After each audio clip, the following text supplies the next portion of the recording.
আসসালামু আলাইকুম বন্ধুরা, ফারমন রেসিপি ব্লগে আপনাদের স্বাগত জানাই। আবার আজকে নতুন ভিডিও নিয়ে চলে এসেছি। সাবেকি দিদা ঠাকুমার হাতে একটা রান্না শেয়ার করেছি। হাতে মাখা চিংড়ি মাছ চচ্চড়ি। চিংড়ি মাছটা কতটা টেস্টি হবে প্রথমেই আমি বলে দিয়েছি। দিদা ঠাকুমার হাতের রান্না আপনাদের কাছে শেয়ার করেছি। চচ্চড়িটা দেখতে যেরকম লাগছে খেতেও অতটা টেস্টি। আপনারা এই রেসিপিটা গরম ভাতের সাথে খেয়ে দেখবেন, অসাধারণ লাগবে। আর এই রান্নাটা খুব সহজ আর সিম্পল ভাবেই হয়ে যায়। আমি এই রান্নাতে কি কি নিচ্ছি আর কিরকম ভাবে করছি পুরো ভিডিওটাই দেখবেন। আমার রেসিপি ভালো লাগলে চ্যানেলটা সাবস্ক্রাইব করবেন, লাইক করুন, কমেন্ট করুন, শেয়ার করুন, বেল আইকনটা দাবিয়ে দেবেন সবার আগে নোটিফিকেশনটা পাওয়ার জন্য। এখানে 300 গ্রাম চিংড়ি মাছ খোসা ছাইড়ে ভালো করে ধুয়ে পরিষ্কার করে পানি ঝরিয়ে নিয়ে নিয়েছি। এখানে আমি একটা বড় বাসন নিয়ে নিয়েছি। বড় বাটি 1 বাটি পেঁয়াজ কুচনো দিয়ে দেবো। পেঁয়াজটা খুব আমি কুচো কুচো করে কেটে নিয়েছি, পাতলা পাতলা করে দেখুন। এর মধ্যে 1 চামচ হলুদ গুঁড়ো দিয়ে দেবো, 1 চামচ লঙ্কা গুঁড়ো দিয়ে দেবো, 2 চামচ জিরে গুঁড়ো দিয়ে দেবো, 1 চামচ নুন দিয়ে দেবো, নুনটা পরিমাণ মতন দেবেন। 3 চামচ আদা রসুন বাটা দিয়ে দেবো।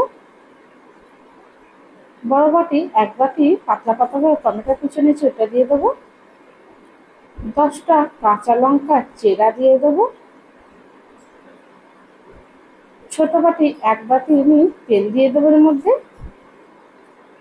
সব একসাথে ভালো করে হাতে করে মেখে নেবো। হাতে করে মাখলে টেস্টটাও খুব সুন্দর আসবে আর খুব ভালো করে মাখা হয়ে যাবে। ভালো করে কষতে কষতে কিন্তু পেঁয়াজটাকে আমি মেখে নেবো। পেঁয়াজটা ভালো করে মেখে নিয়েছি। চিংড়ি মাছটা দিয়ে দেবো। চিংড়ি মাছটা দিয়ে খুব ভালো করে আমি হালকা হাতে মেখে নেবো, নাহলে চিংড়ি মাছটা ঘেঁটে যাবে। চিংড়ি মাছটা দিয়ে খুব ভালো করে আমি মেখে নিয়েছি। দেখুন খুব ভালো করে মাখা হয়ে গেছে। আর বেশি আমি মাখবো না, এটা ঢাকা দিয়ে আধা ঘন্টা আমি রেখে দেবো। আধা ঘন্টা হয়ে গেছে, ঢাকনাটা খুলে দেখে নেবো। দেখুন এখনো কিন্তু রান্না হয়নি, দেখতে কিন্তু কত সুন্দর লাগছে। আর সাইডে আমি তেল ছেড়ে দিয়েছি। কিভাবে রান্নাটা করেছি পুরো ভিডিওটা দেখুন। রান্না করার জন্য কড়া নিয়ে নিয়েছি, এর মধ্যে তেল ঢেলে দেবো। তেলটা খুব ভালো করে গরম করে নেব।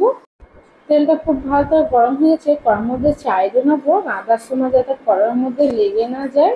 1 চামচ গোটা জিরে ফোড়নে দিয়ে দেবো। ফোড়নটা হালকা করে ভেজে নেবো। চিংড়ি মাছটা মাখানোটা এবার এর মধ্যে দিয়ে দেবো। কিছুক্ষণ আমি চিংড়ি মাছটা কষিয়ে নেবো, বেশি আমি কষাবো না এখন, কেন চিংড়ি মাছে আমি পানি দেবো না। এখন বেশি কষালে চিংড়ি মাছের যে পানিটা বেরোবে, নাহলে শুকিয়ে যাবে।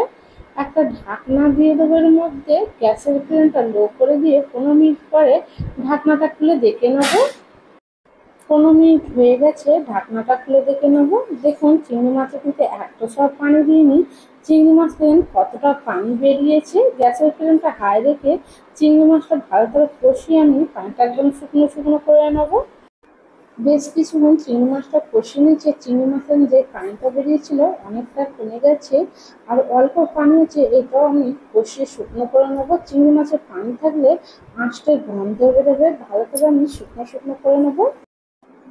বেশ কিছুক্ষণ চিংড়ি মাছটা আমি কষিয়ে নিয়েছে। দেখুন পুরো একদম সাইড থেকে তেল ছেড়ে দিয়েছে, আর চিংড়ি মাছে এত সব পানি নেই, আর আঁচটাও গন্ধও বেরোচ্ছে না। যখন এরকম তেলটা ছাড়বে জানবেন যে হয়ে গেছে। এরকমই আমি নামিয়ে নেবো।